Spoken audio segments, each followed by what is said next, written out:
Signature ஆறு சேனலுக்கு உங்களை அன்போடு வரவேற்கின்றேன். இன்றைக்கி நாம் இந்த வீடியோவில் என்ன பார்க்க போகிறோம் அப்படின்னா, உங்கள் வீட்டிற்கு யாராவது வந்தால் உங்கள் வீட்டில் உள்ள பொருள் என்னவெல்லாம் அவர்கள் கண்களில் படக்கூடாது. இது பட்டால் நல்லது கிடையாது, உங்கள் வீட்டிற்கே நல்லது கிடையாது. நீங்கள் இதை எல்லோரும் பார்க்கும்படி வைப்பதினால் வாசலில் செருப்பு, அதாவது காலணிகளை கலட்டி விடக்கூடாது.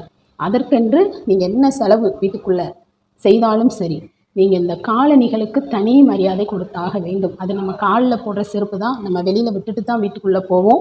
இருந்தாலும் இந்த காலணிகளுக்கு நாம் நிறைய பக்குவமாக செயல்பட வேண்டும் அப்படிங்கிறது முக்கியம். இப்போ உங்கள் வீட்டுக்கு ஒருத்தவங்க வராங்க அப்படின்னா உங்கள் வீட்டு காலணிகளை அவர்கள் பார்க்கக்கூடாது, நன்மையாக இருக்காது. அப்போ நீங்கள் ஒரு ஸ்டாண்டு மூடிய நிலையில் ஸ்டாண்டு வச்சு நீங்கள் அதில் ரேக் வச்சு அதில் நீங்கள் மூடிடுறது நல்லது. உங்கள் வீட்டில் வைக்கிறதுல அந்த ஸ்டாண்டில் வச்சு அந்த ரேக் மூடிட்டீங்க அப்படின்னா யார் கண்ணுக்கும் தென்படாது. மூடிய ரேக்குக்குள்ளே நீங்கள் பாச்சா உருண்டை இந்த மாதிரி விஷயங்களை போட்டு வைக்கணும். ஏன்னா காலணிகள் எப்படி இருக்கும், அது எந்த ஒரு பேட் ஸ்மெல் வராமல் இருக்கிறதுக்காக இதெல்லாம் நீங்கள் செய்து கொள்ளலாம்.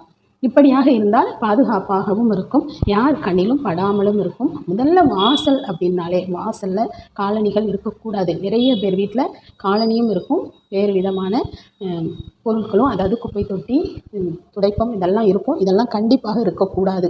மறைத்து வைக்க வேண்டும் அப்படின்னா எங்கே எப்படி வைக்கணும் அப்படிங்கிறத பார்த்துக்கணும். தென்மேற்கு குப்பை தொட்டி வைக்கக்கூடாது, துடைப்பமும் வைக்கக்கூடாது, காலணிகளும் வைக்கக்கூடாது. தென்மேற்கு அங்கே வைக்கவே கூடாது, தென்கிழக்கு அங்கேயும் வைக்கக்கூடாது, வடகிழக்கு அங்கேயும் வைக்கக்கூடாது, வடமேற்கு இதற்கு சரியான பகுதியை நீங்கள் அங்கே வச்சுக்கலாம்.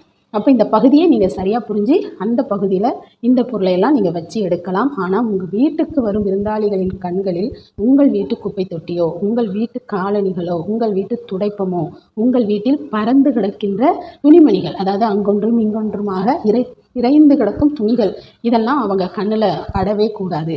அது நன்மையை தராது. இது ஏன் எதுக்கு அப்படிங்கிற காரணம் கேட்டீங்க அப்படின்னா, நன்மையாக இருக்காது அப்படிங்கிற விஷயம் தான் இதில் முக்கியம். ஏன் அப்படின்னா, அந்த விஷயத்தை பார்த்த உடனே அவர்களின் முகம் சுளிக்கும் அல்லது மனம் வெறுக்கும், ஏதோ ஒன்று நடக்கும். அதே எனர்ஜியோடு வீட்டுக்குள்ளே வருவாங்கள்ல, வீட்டுக்குள்ளேயும் அதே எனர்ஜி தான் அவங்க தந்துட்டு போவாங்க. நம்ம என்ன நினைக்கிறோம் அப்படின்னு நமக்கே தெரியாத பட்சத்தில் இதெல்லாம் நடக்கும். அதுக்காக தான் இதையெல்லாம் நம்ம தவிர்த்து விடுவது நல்லது. வாசல் அப்படின்னா நிலைவாசல் சார்ந்த பூஜையாக நீங்கள் விளக்கேற்றுவது, எவ்வளவோ விஷயங்கள் நிலைவாசலில் நடக்கும். அப்போ இதெல்லாம் இருக்கும்போது நன்றாக இருக்காது. அதற்காக தான் இதனை நாம் சரி செய்து கொள்ள வேண்டும். அப்புறமா அவங்க வீட்டுக்குள்ளே வந்த உடனே அவங்க வீட்டுக்குள்ளே சமையலறை பொருட்கள் என்ன கண்ணில் படக்கூடாது அப்படின்னா, தோசைக்கல் கண்ணில் படக்கூடாது. அடுத்ததாக கத்தி போன்ற விஷயங்கள் அவங்க கண்ணில் படக்கூடாது. அப்போ நீங்கள் ஓரமாக அடுக்கி வைத்து கொள்ளலாம். இதை நீங்கள் இதில் சரியாக செஞ்சீங்க அப்படின்னா ரொம்பவே நல்லாயிருக்கும், பகை வராமல் இருக்கும். சில பேருக்கு ஒருத்தர் வந்துட்டு போன உடனே ஒரு சண்டை சச்சரவுகள் வரும். இதனால் கூட வேறு விதமான காரணங்களும் இருக்கக்கூடும். இப்போ சமையல் அறையில் என்ன பார்க்கக்கூடாது, வெளியிலேருந்து அவங்க வரும்போது என்ன பார்க்கக்கூடாது.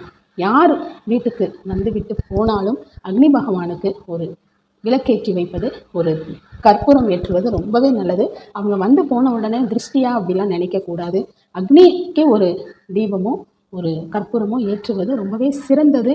அது பல இதெல்லாம் செய்யும்போது ரொம்பவே ஒரு நன்றாக இருக்கும் அப்படிங்கிறது தான் நம்ம சொல்கிற விஷயம்.